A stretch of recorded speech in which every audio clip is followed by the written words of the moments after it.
성경 읽어가겠습니다. 함께 하실 말씀은 신약성경 요한복음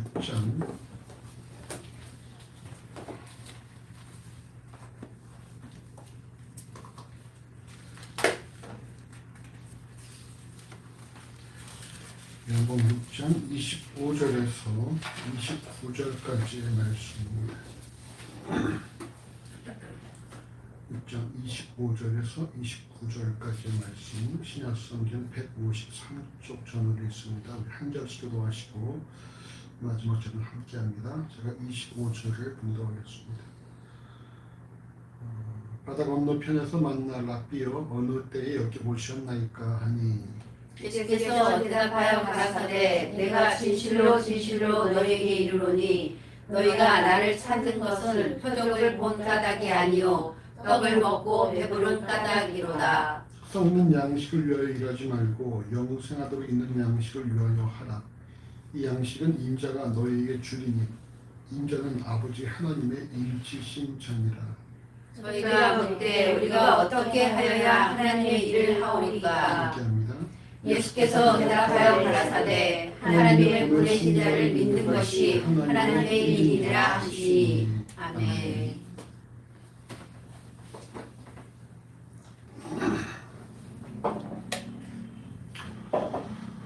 오늘 본문은 복음서에 모두 기록된 오병이어 표적과 연결된 내용입니다. 이런 오병이어의 이 표적은 사복음서에 모두 기록되어 있다는 것이죠.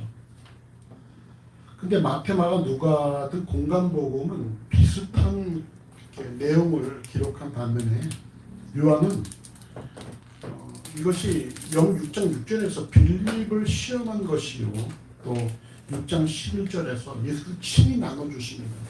공간복음에서는 제자들에게 나눠주면서 너희가 나눠주라 라고 하시는데 요한복음에서는 예수를 친히 직접 나눠주시는 그런 기록이 6장 11절에 기록되고요. 또 이 무리의 이 동참한 무리들의 반응이 또 6장 14절에 기록되는 등 요한복음은 좀 남다른 그런 기록의 내용을 담고 있습니다. 당시 유대인들은 이미 예수께서 요한복음 4장 48절을 보시면 너희는 표적과 기사를 보지 못하면 도저히 믿지 아니한다라고 이렇게 책망하셨어요. 내가 너무나 표적과 기사를 구하고 있구나 이런 말씀이죠. 그런데도 불구하고 요한복음 6장 2절은 큰 무리가 따른 이유는 병인들에게 행하시는 표적을 보미러라 라는 말씀을 통해서 여전히 유대인들은 무엇을 선호하고 있습니까? 표적을 선호하고 있다는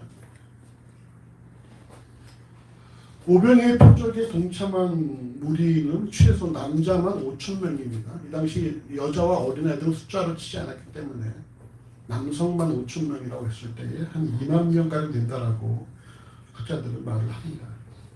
근데 이들은 예수를 자신들의 왕으로 삼으려고 했어요. 이유가 무엇입니까? 요한복음 6장 14절에 보시면 이는 참으로 세상에 오실 그 선지자라는 말씀처럼 마치 오병이어의 표적이 광야에서 만나와 메추라기로 유대인을 먹였던 모세를 생각나게 했기 때문입니다. 신명기 18장 15절을 보면 모세가 이런 예언을 했죠. 내 하나님 여호와께서 너희 중 내 형제 중에서 나와 같은 선지자 하나를 너를 위하여 일으키시리니 너희는 그를 들을지니라 이런 예언을 합니다. 그러니까 그 예언을 기억하고 있는 이 무리들, 특히 여러분 이 시기가 언제인지 아십니까? 6장 4절에 보면은 마침 유대인의 명절인 유월절이 가까운지라. 유월절이 가까웠다. 유월절은 뭡니까? 유월절은 뭐죠? 이스라엘 백성이 애굽에서 탈출하는 해방이죠, 해방. 애굽으로부터 해방이에요. 그런 우리가 보면 광복절이라는 거예요. 근데 여러분 이때는 어떤 상황입니까? 로마의 지배하에 있던 상황이라는 거예요. 그러니까 이 6월절도 어떻게 되겠어요? 또 해방에 대한 분위기가 그렇게 되겠죠.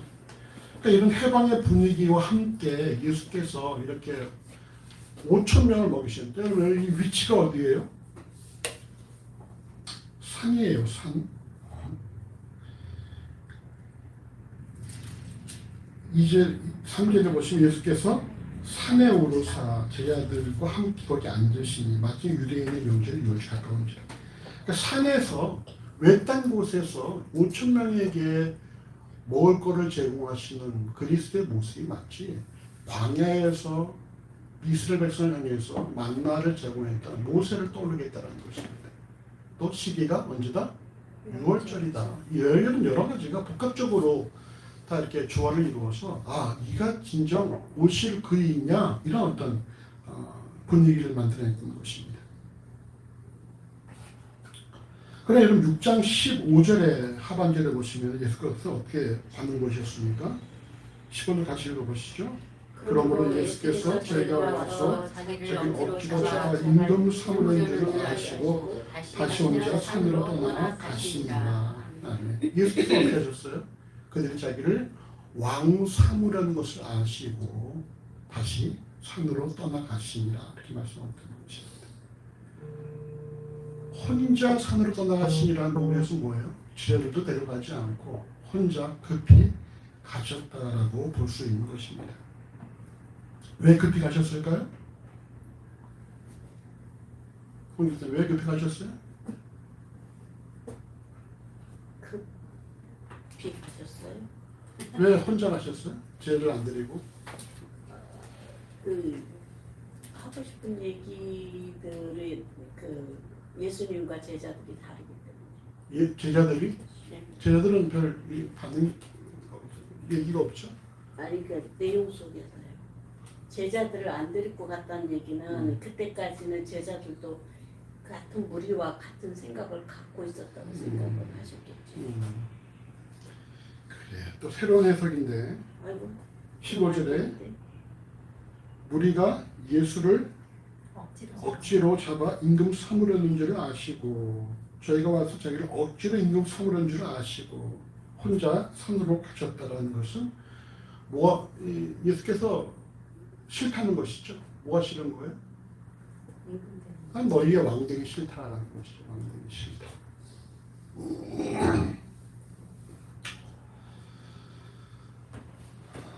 그럼 왜 예수께서 왕되기를 싫어하셨을까요? 왜라고 우리가 보면 6장 25절 말씀 같이 읽어보십시오. 6장 25절. 바다 건너편에서 만나 이후 내용은 요한복음 6장 22절에서 24절은 예수를 찾아 이리저리 헤매던 무리를 기록하고요. 그걸 보면 요한복음 6장 25절에서 예수를 만나서 물어봅니다. 언제 여기 오셨나이까? 이렇게 물어봐요. 즉 우리의 질문 우리가 그토록 찾았는데 언제 여기까지 오셨습니까? 우리가 애써 찾았습니다. 이런 표현이 되겠죠. 예수께서는 왜 그토록 자신을 왕 삼으려는 무리로부터 벗어나려고 하셨을까? 마태복음 21장 5절은 스가랴 9장 9절에 시온 딸에게 이르기를 내 왕이 내게 임하나니 이런 말씀을 통해서 예수께서 이 땅에 왕으로 오셨음을 말씀하고 있습니다. 그리고 예수는 우리의 왕이죠. 예수는 우리의 왕임에도 불구하고 우리가 예수를 왕으로 삼으려는 것을 예수께서는 거부하셨다는 것입니다. 이유가 무엇일까요? 왜 거부하셨을까요? 사람들이 바라는 왕과 하나님께서 하시고자 하는 왕이 다르기 때문에. 또 김사님 우리를 왕으로 세워서 우리를 배불리 먹여주실 것 같습니다. 같은 얘기가 되겠죠. 일단 그렇죠. 사람들이 기대하는 왕과 하나님께서 세우신 왕의 그런 내용이 다르다는 것입니다. 마태복음 21장 5절 하반절은 그는 겸손하여 나귀 곧 멍에 있는 짐승의 나귀를 탔도다 하라 하였느니라는 말씀을 통해서 이 땅에 왕으로 오신 예수 그리스도는 흔히 생각하는 군림하는 왕, 자기 멋대로 하는 왕, 이런 왕의 모습이 아니라 어떤 왕이라는 거예요? 겸손한 왕이라는 겸손한 왕. 이런 겸손이라는 단어가 당시 여러분 자유민이 아니라 종에게 쓰였던 단어라고 말씀드렸죠. 자유민들은 겸손한 단어를 안 씁니다. 자유민들은 다 뭐예요? 자기를 드러내고 자랑하게 바꾸기 때문에 겸손이란 말은 자유민이 아니라 노예한테 쓰는 말이에요. 이 노예는 겸손합니다. 이건 무슨 말이에요? 주인을 잘 따릅니다. 이런 의미가 되는 것이죠. 겸손, 주인의 말에 귀를 잘 듣습니다. 이런 의미가 되는 것입니다. 근데 예수께서 어떤 왕이라는 거예요? 겸손한 왕이라는 거예요. 일반적으로 왕은 권력을 쥔 채 섬김을 받는 위치에 있지만 자기 마음대로 그냥 자기 하고 싶은 대로 하는 것이 그런 모습이지만 겸손한 왕으로 오신 예수 그리스도께서는 섬김을 받는 자리가 아니라 섬기는 자리로 오셨다는 사실입니다. 그러니까 요한복음 18장 36절에서 내 나라는 이 세상에 속한 것이 아니라 만일 내 나라가 이 세상에 속한 것이었다면 내 종들이 싸워 나를 유대인들에게 넘기우지 않게 하였으리라. 이제 내 나라는 여기에 속한 것이 아니니라는 말씀을 통해서 예수께서는 내 나라가 내 자신의 나라가 이 땅에 속한 것이 아니다라고 말씀합니다라는 것입니다. 그래서 자신을 이 땅의 왕으로 삼으려고 하는 유대인들로부터 벗어나려고 하셨던 것이다 라는 것이고요. 세 번째 이유는 요한복음 6장 38, 39절에 내가 하늘로서 내려온 것은 내 뜻을 행하려 함이 아니요 나를 보내신 이 뜻을 행하려 함이라는 말씀을 통해서 예수께서 이 땅에 오신 목적 자체가 내가 원해서 온 것이 아니라 나를 하나님께서 보내시다 왔다라고 고백하고 있다는 거예요.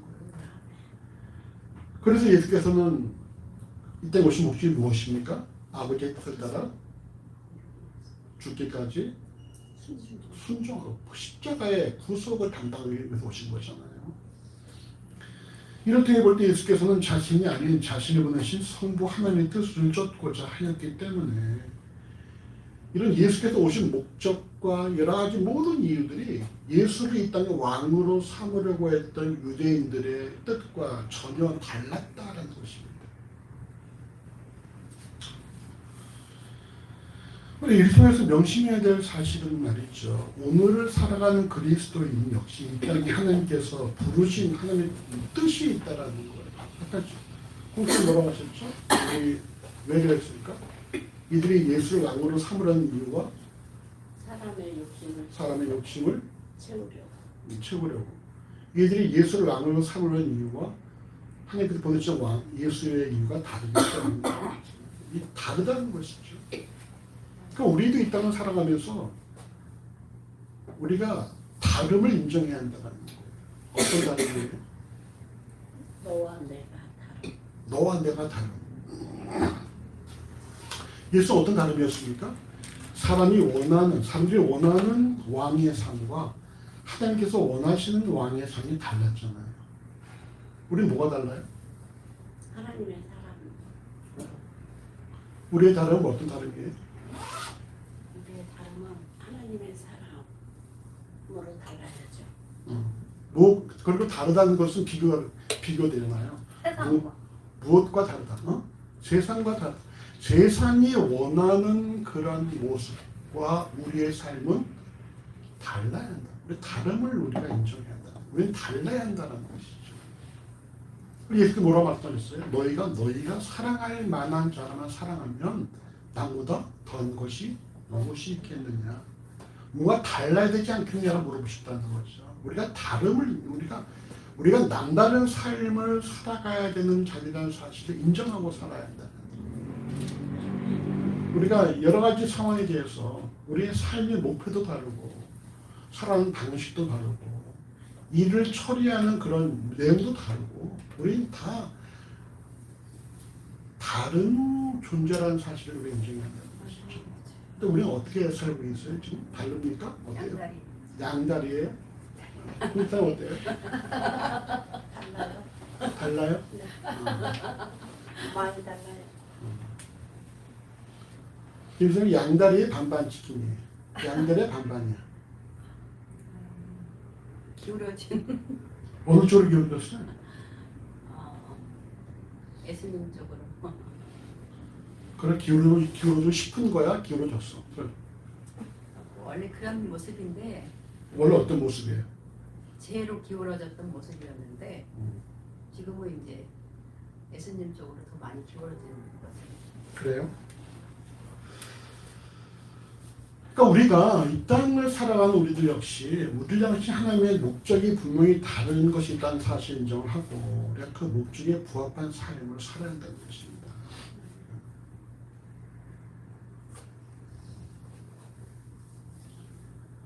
그다음 오늘 말씀도 본문 9장 26절 같이 보시죠. 26절 예수께서 대답하여 가라사대 내가 진실로 진실로 너희에게 이르노니 너희가 나를 찾는 것은 표적을 받아가지 아니하고 떡을 먹고 배부른 까닭이로다. 아멘. 아멘. 사실 전혀 무리들에게 진실로 여러분 이건 말이죠. 이후 내용의 의도를 더욱더 강하게 표현할 때 사용하는 히브리적 불변사예요. 진실로 이후의 내용들은 뭡니까? 결코 변함이 없다라는 것이죠. 진실로 근데 예수가 하신 말씀은 뭐예요? 너희가 나를 찾는 것은 표적을 본 까닭이 아니요 떡을 먹고 배부른 까닭이다 이렇게 말씀하는 것입니다. 우리 여기서 좀 이 질문을 좀 살펴볼 필요가 있죠. 너희가 나를 찾는 것은 표적을 본 까닭이 아니요 떡을 먹고 배불렀기 때문이다. 우리가 예수를 왕으로 삼으려는 이유가 표적을 보았기 때문이 아니라 떡을 먹고 배불렀기 때문이다라는 말씀인데 떡을 먹고 배부른 것과 표적이 어떻게 구별이 됩니까? 표적으로 하나님의 일하심과 능력을 본다면 먹고 배부른 거는 사람의 욕심과 계획을 채우려고 합니다. 어쩌고 잘 주무셨나 보다. 아직 못 잤어. 떡을 먹고 배부른 것과 표적이 어떤 차이가 있습니까? 어떤 차이가 있을까? 정호. 떡을 먹고 배부른 게 표적 아닌가? 우리가 산에서 5,000명씩 먹었던 그것이 표적, 그 자체가 표적 아니야? 근데 떡을 먹고 배부른 것과 표적은 다르다는 말씀하고 계시잖아. 어떤 차이가 있는 거야? 배부르면 이제 자기가 원하는 게 달라져서 이제 그러니까 더 배부르게 해달라고 욕심이 생겨서 그 다른 이제 예수님 따라가는 그 목적이 달라질까봐 그렇게 말씀하시는 거지 않을까. 표적에 사용된 단어가 말이죠. 이 세메이온이라는 세메이온. 세메이온을 영어로 뭐라고 번역했냐면요. 사인이라고 표현해요. 사인이라고. 우리가 흔히 볼 때 표적하면은 떠오르는 단어가 뭐야? 우리 규빈이?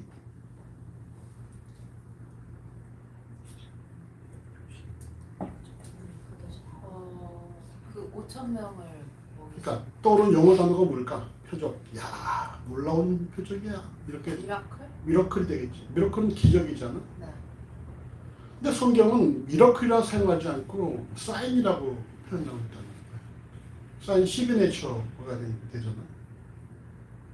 그럼 왜 이 표적이 미러클이 아니고 사인일까라는 부분이 바로 표적과 떡을 먹고 배부른 그 이유가 되는 것이지. 사인이 뭡니까? 사인한 이유가 뭐죠? 결제 중 결제. 누가 결제? 하나는 하나님. 결국 사인은 뭐예요? 사인한 사람을 증명하는 것이죠.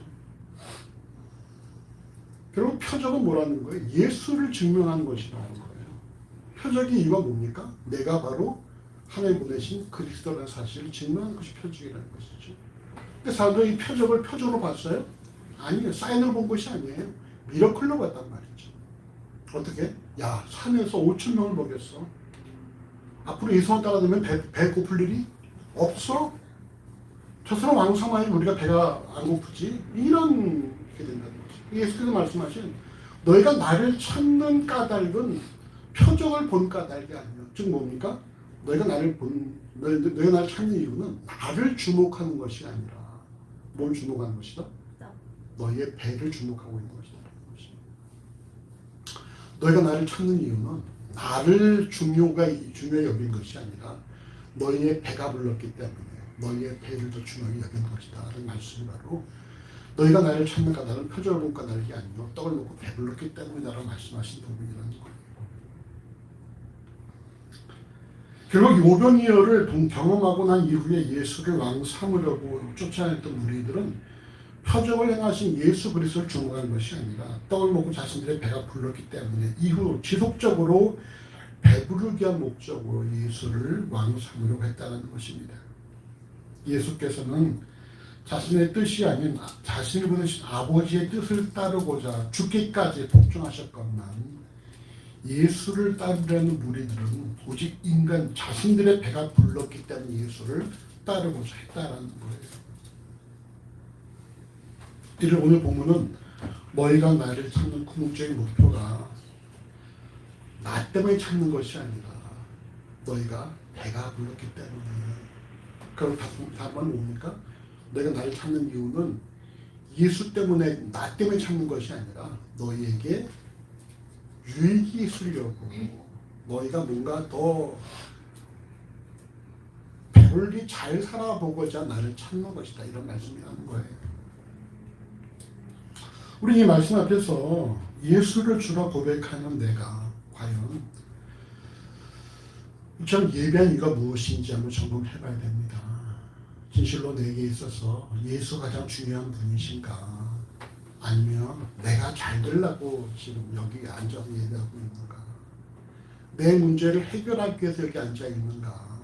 아니면 진실로 내가 내 삶에 예수가 빠지면은 내 삶은 아무 의미가 없기 때문에 그래서 내가 예수를 이제는 따르고 고백하고 찾고자 하는 것인지 우리 각자가 좀 자신을 점검을 해봐야 된다는 거예요. 즉 자신의 성공을 위해서 예수가 필요한 것이냐 아니면 예수를 닮기 위해서 내가 죽기까지 복종할 각오가 되어 있느냐 이 싸움이라는 것입니다. 하나님이냐 나냐의 싸움이라는 거예요. 그럼 우리 이 질문에 답변을 해야 돼요. 내가 예수를 찾는 이유가 무엇인가? 내가 좀 더 이 세상에서 잘 살기 위해서 찾는다. 아니면 내 삶에 예수가 없는 삶은 더 이상 생각할 수가 없다. 예수가 없다면은 차라리 내 의미도 없다. 뭐 이런 것인지 전자인가 후자인가? 전자 후자 다 해당돼요. 하나만 해야 되니까. 너희가 두 주님을 섬길 수 없다. 하나님이냐 아니면 돈이냐 둘 중에 하나를 우리가 이 둘 다는 말씀 뭐가 담겨 있어요? 결국은 더 내가 잘 되고자 하는 그런 욕심이 담겨 있는 거예요. 이거 잘 섬기니까 잘 돼요. 잘 그러니까 섬기니까 그럼 잘 섬기면은 잘 되는 건 따라오는 것인데 네. 잘 되게 해서 잘 섬기면은 안 된다는 아니 거죠. 그건 아니고. 그러니까 둘 중에 딱 하나 뭐가 더 우선순위냐 이 부분이 뭐가 더 우선돼야 되느냐 진짜 뭐가 더 우선돼야 돼? 하나님을 잘 섬기는 거. 확실하게 죽기까지. 죽기까지. 아멘. 에스더처럼. 에스더가 어떻게 했죠? 금식 후에 죽을 각오하고 왕함에 나갔어요. 그럼 김일사님은 네, 내 삶의 주인이어서 예수님을 믿습니다. 예수님이 없는 삶을 예수님이 없는 삶은 그냥 쌍용나오죠. 뭐라고? 쌍만 나온다고요? 좀 고급지게 잘 주무신 줄 알았더니 역시 못 주무셨구나. 자 규빈이 너는 뭐가 더 우선순위야? 너의 삶이야 아니면은 예수님을 따라가는 삶이야? 결혼도 했는데 잘 살아야지. 애들도 나부럽지 않게 기르려면은 여러 가지가 좀 바탕이 돼야 되고. 예수님 따라가는 삶을 사모해야 해요. 자, 예수님이 없는 삶을 생각할 때 한숨 나오네. 별로 생각하고 싶지 않아요. 그러면 그냥 자기들 마음대로 사는 거 아니에요? 너에게 그걸 적용해봐. 내 삶에 예수가 없다면 어떨까? 너무 불안정할 것 같아요. 불안정하다. 네. 정호가 옆에 있어도. 맨날 싸우고 막 이럴 것 같아요. 정호는 어떨까? 정호, 너의 삶에 무엇이 더 우선순위야? 네가 잘 되는 것과 예수를 따르는 것과.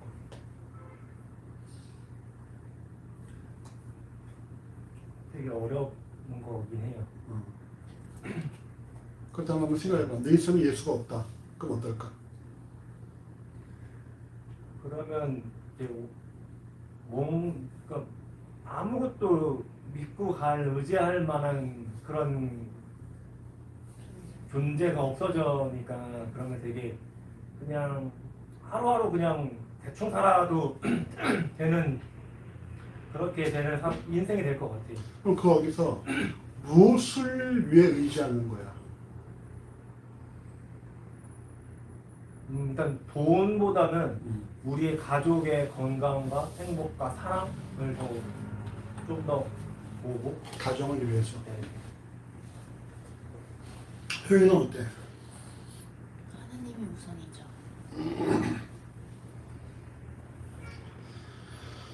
여러분, 우리가 이 싸움을 말이죠. 우리는 그냥 한번 이렇게 점검하고 지나가는 것이 아니라, 한번 묵상하고 지나가는 것이 아니라, 정리하고 오는 게 아니라, 이건 여러분 죽을 때까지 싸움이에요. 죽을 때까지 싸움. 김 선생님 말씀하신 것처럼 우리가 기울어져 운동에 살고 있잖아요. 우리는 조금만 아차 싶으면은 죄악으로 달려가는 삶을 살고 있단 말이에요. 그러니까 내가 한번 정리했다. 난 주를 위한 삶을 살아. 라고 정리한 걸 끝나는 것이 아니라, 죽는 그날까지 끊임없이 우리 안에 있는 이 죄악은 우리를 건드린다는 것이죠. 저기도 재밌어. 야, 좀 지루하고 따분하지 않냐? 어? 저기도 신나고 더 좋아. 계속 우리를 이렇게 꼬드긴다는 것이죠. 지치지 않냐? 지루해요. 달래기로. 달래가 조금 더 재밌나? 주일에 산에 가. 나물캐러 산에 가. 이러면서 말이죠. 그럼 한번 갔다 와야지. 우리는 좀 잘 점검을 하시기 바랍니다. 내가 내 삶에 예수가 빠져있다면은 삶의 의미가 없다.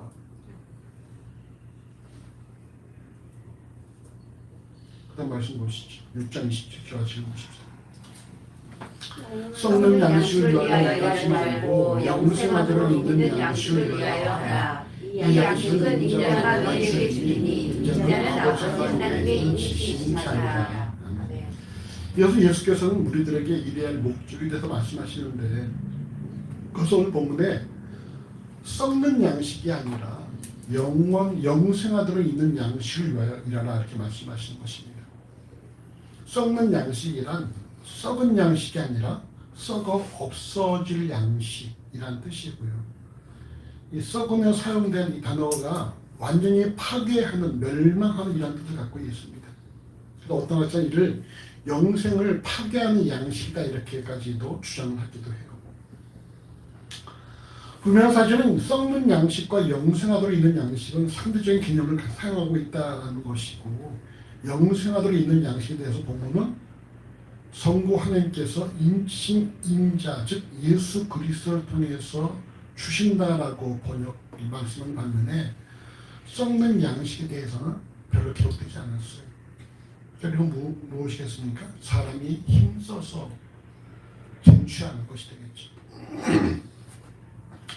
영생하도록 있는 양식에 대해서 공동 번역은 영원히 살게 하며 없어지지 않을 양식, 새 번역은 영생에 이르도록 남아있을 양식, 쉬운 성경은 영원히 있어서 영생을 주는 음식, 메시지는 너희와 함께 있을 양식, 너희의 영원한 생명을 살 기간의 음식이라고 번역을 합니다. 공통점 무엇입니까?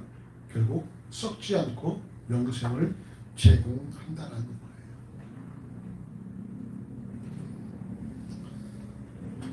또는 영생하도록 있는 양식은 인간의 노력을 통해 주어진 것이 아니라 전적으로 생명의 떡이신 예수 그리스도로 말미암아 주어진다는 것입니다. 즉 썩어질 양식은 오늘 본문에 의하면 배부르게 하며 사람의 노력에 의해 주어지는 것인 반면에 영생하도록 있는 양식은 오직 그리스도로 인해서 주어진다는 것입니다. 그렇기 때문에 자신의 배부른 것에 주목하지 말고 영생하도록 있는 양식을 제공하는 그리스도에게 주목을 해야 한다는 거예요. 바울은 뭐라 말합니까? 우리의 바라는 것은 보이지 않는 것이니 보이는 것은 잠깐이요 보이지 않는 것은 영원함이니라 이렇게 고백하잖아요. 썩는 양식은 잠깐이에요. 영생하도록 있는 양식은 영원한 것이에요.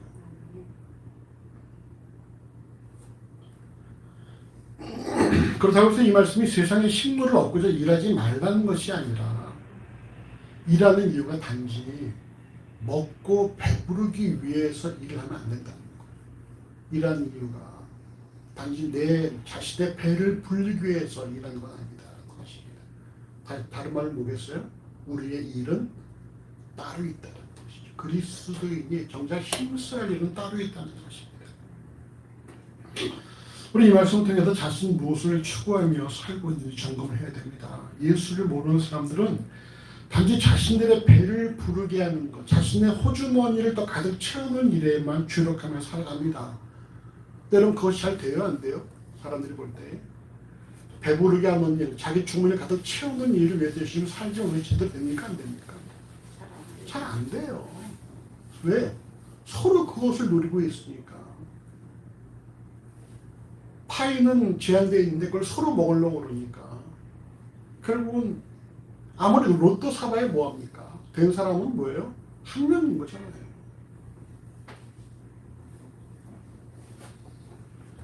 또 혹시 된다고 하더라도 그 사람들은 뭐겠어요? 마치 어리석은 부자처럼 물질에 유혹되고 물질로 말미암아 자신의 영혼을 팔아버릴 수 있는 가능성이 갖고 있는 자들이에요. 여러분 로또 된 사람들도 따져보면은 제대로 된 사람이 별로 없다는 거 여러분 아십니까? 몇 년 후에 다 노숙자가 됩니다. 로또 돼서 오히려 더 망하는 사람도 많다는 거예요. 로또로 돼서 말미암아 형제들 관계 끊어지고 부부 관계도 끊어진 경우들이 있고 말이죠. 그러니까 이게 결국 돈의 이 탐심이 사람들을 죄를 일으키니까 오히려 안 된 게 낫지 된 거로 말미암아 더 많은 어려움들이 있다는 사실을 우리가 알아야 돼요.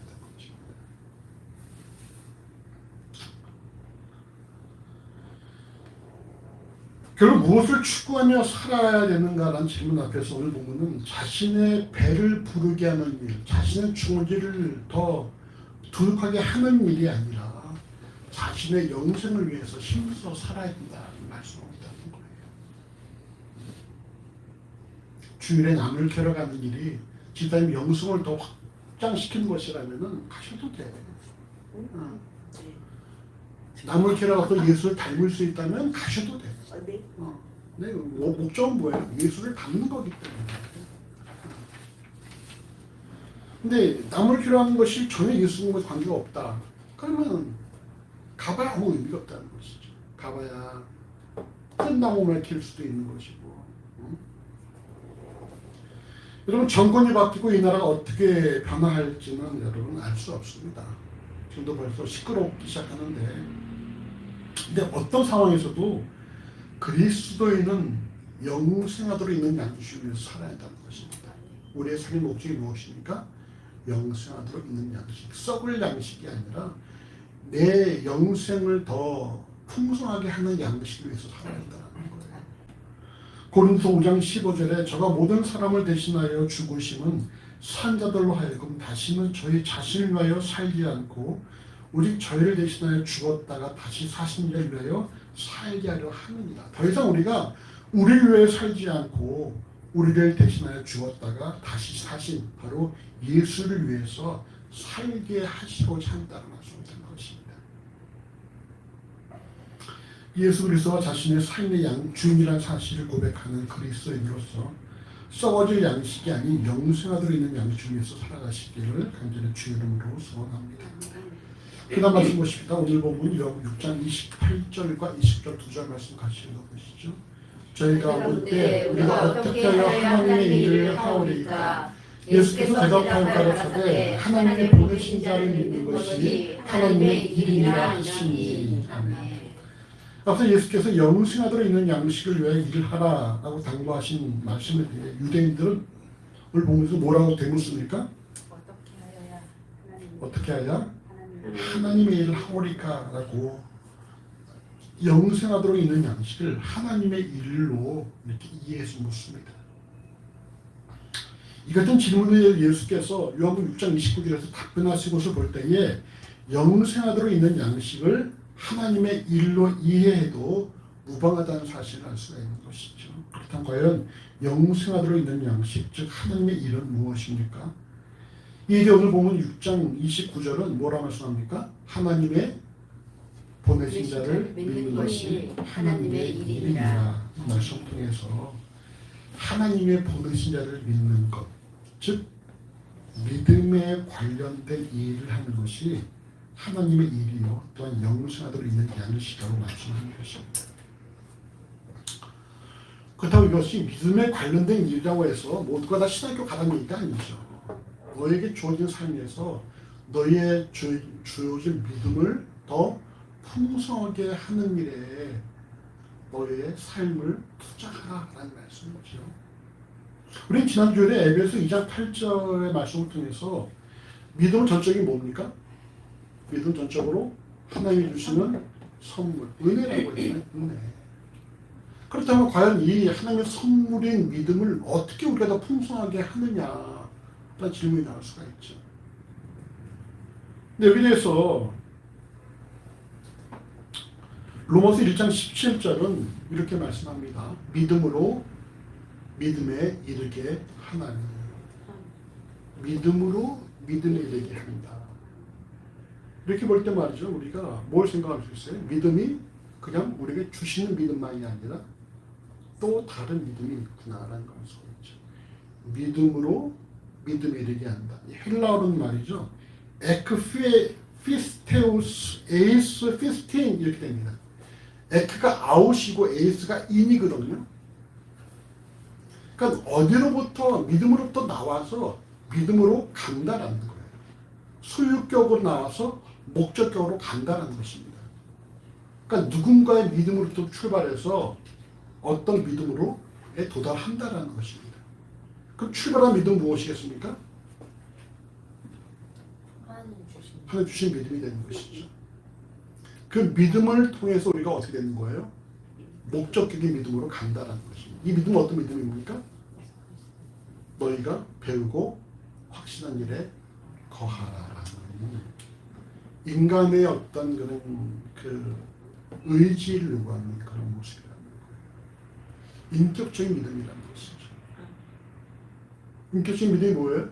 우리의 머리와 가슴과 삶으로 증명하는 믿음. 배우고 가슴으로 확신하고 삶에 거하는 믿음. 그게 인격적인 믿음입니다. 예를 들어서 자, 이순신 장군을 다 인정하지 않습니까?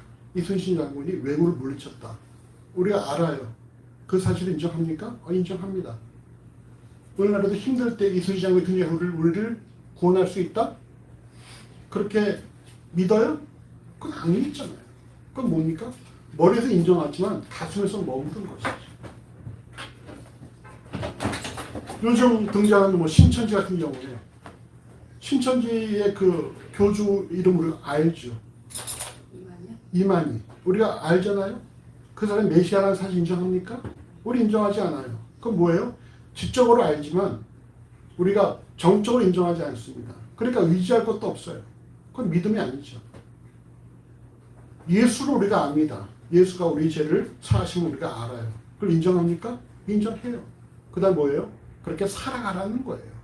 그래서 산 것까지가 믿음이거든요. 그게 인격적인 믿음이라는 것입니다. 너희가 너희의 생각도 새롭게 되어서 너희의 지식도 새롭게 되어져서 새로운 지식으로 살아가는 것이 우리에게 믿음이거든요. 결국 믿음으로 믿음에 이르는 것은 무슨 말입니까? 우리가 하나님 일방적으로 주시는 그 믿음을 통해서 우리가 이제는 인정하고 확신하며 그렇게 사는 믿음으로 이것이 옮겨가야 한다는 것입니다. 그럼 우리에게 주어진 일이라는 것이 뭐예요? 우리에게 주어진 삶 가운데서 더 우리가 하나님을 알아가고 하나님을 고백하고 그 하나님이 내 삶에 동행하신 내 삶을 인도하신다는 사실을 우리가 인정하면서 함께 살아가는 그 삶을 우리가 평생 살아야 한다는 거죠. 이것이 우리에게 주어진 일이라는 거예요. 우리의 일이 뭐 샵을 하고 회사 다니고 뭐 어떤 유치원 다니고 이런 것이 아니라 뭐라는 거예요? 우리의 신앙을 더 성장시키는 것이 바로 그리스도에 주어진 일이라는 것입니다. 그럼 질문이 나올 수 있죠. 어떤 질문이 나옵니까? 어떤 질문이 나올 수 있을까? 성장시키는 게 뭔가? 아니. 어떤 질문이 나와? 그러면 도대체 정우 도대체 어떻게 하는 거? 어떻게 살아야 돼. 어떻게 살아야 됩니까? 어떻게 먹고 살라는 겁니까? 일 안 하고 다 믿음 성장만 추구하면 어떻게 살라는 것입니까? 이제 성경이 가르치는 거예요. 하나님께서는 너희의 머리털을 새길 정도로 너희 관심이 많으시고 너에게 무엇이 있어야 할 줄을 미리 다 아신다라는 말씀을 있다는 거예요. 너희가 먹고 사는 것, 먹고 입는 것은 이방인들이 구하는 것이요. 너희는 먼저 그의 나라와 그의 일을 구하라. 역시 뭡니까? 우리가 먼저 우리에게 주어진 일이 뭐라는 거예요? 그의 나라. 우리의 믿음을 더 성장시키는 것.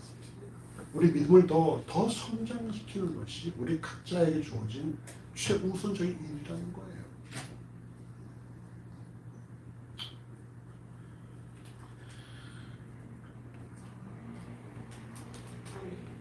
우리 각자가 우리에게 주어진 믿음을 말이죠. 좀 성장시키는 데 힘을 써야 됩니다. 그냥 뭐 좀 묵상 뭐 하루 이틀 하는 걸로 만족하시면 안 되고 내가 어떻게 하면 더 예수를 닮을 수 있을 것인가에 대해서 좀 우리가 고민도 하고 말이죠.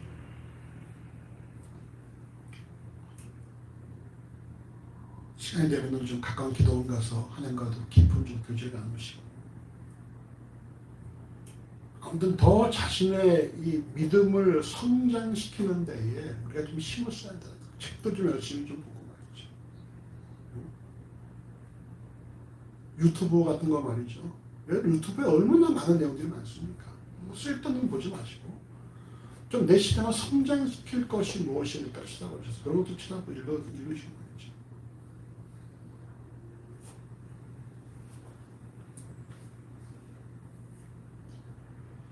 우리 각자가 좀 우리의 믿음을 성장하는 데 힘을 좀 내시길 바랍니다. 우리 각자 이렇게 좀 서로에게 축복하십시다. 당신의 믿음을 성장하는 데에 짧게 해주세요. 축복이지. 당신 믿음이 성장할 것입니다. 당신의 믿음이 성장할 것입니다. 성장할 것입니다. 성장시키는 힘을 내시기 바랍니다. 본문을 통해서 우리 주무가 사실 먼저 주를 찾는 까닭을 살펴봐야 한다는 것입니다. 본문에는 유대인들이 예수를 찾는 까닭은 표적을 보았기 때문이 아니라 떡을 먹고 자신의 배가 불렀기 때문이라고 말씀합니다.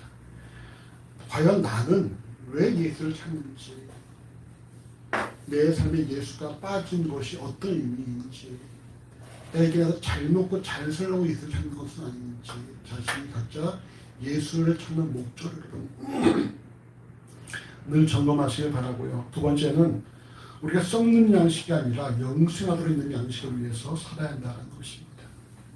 결국 이 같은 질문은 무엇을 추구하며 살아가는가로 구분할 수가 있습니다. 본문에는 예수께서는 썩는 양식이 아닌 영생하도록 있는 양식을 위해서 일하러 가셨고 이 일을 유대인들은 하나님의 일로 이해합니다.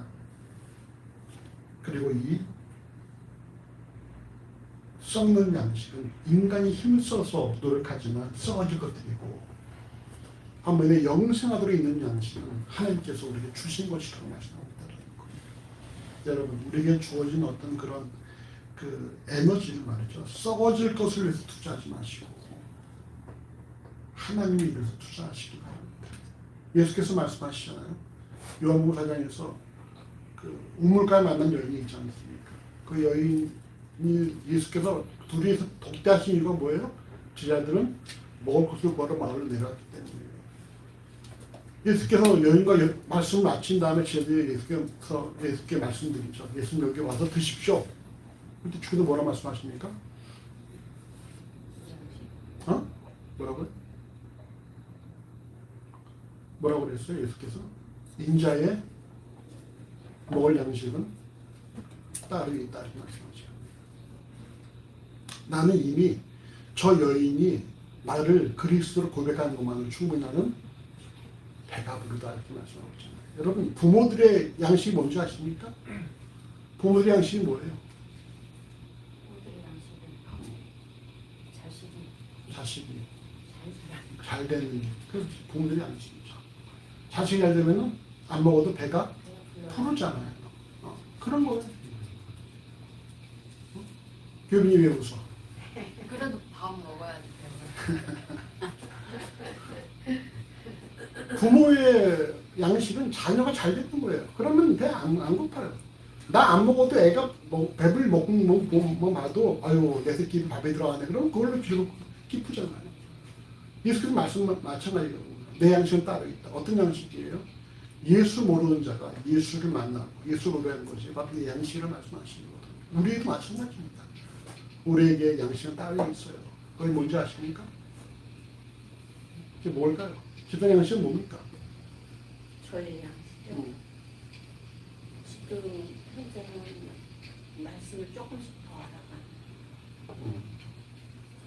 김 집사님 양식은 뭐예요? 아니면 묵상하는 거. 날마다 묵상해요, 근데? 네.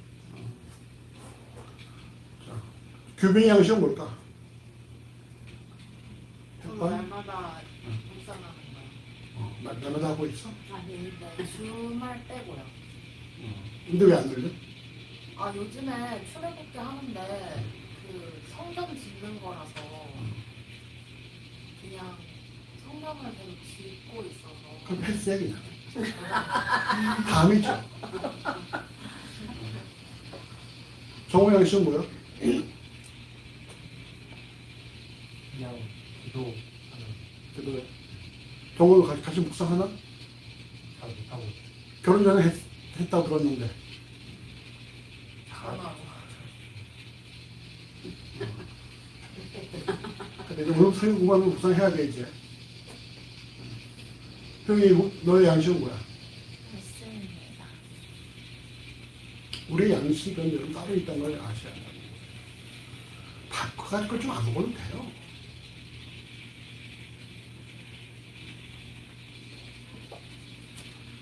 우리 양식은 무엇입니까? 영생에 들어있는 양식을 위해서 우리가 주어진 믿음을 성장시키는 것입니다. 이 믿음은 구원 주시는 이 에베소 2장 8절 믿음이 아니라 로마서 2장 17절에 믿음으로 믿음에 이르게 하는 목적격으로서의 믿음. 우리가 배우고 확실한 일에 거함으로 말미암아 날마다 더 풍성하게 만들어갈 살찌울 그런 그 믿음이다. 이것이 우리의 양식이라는 것이죠. 또 하나님을 알아가고 하나님을 고백하고 하나님과 교제하고 하나님을 찬양하고 영서를 읽고 이런 여러 가지가 다 우리의 어떤 양식이라는 거예요.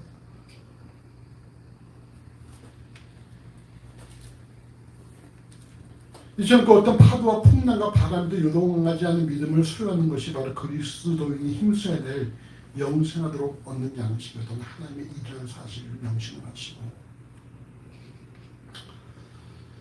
여러분 우리의 주어진 믿음, 우리에게 은혜를 주신 믿음을 우리가 여러분 더 성장시켜서 그리스도의 장성한 분량에 충만히 이르는 그런 믿음을 다 소유하시기를 간절히 주의 이름으로 소원합니다.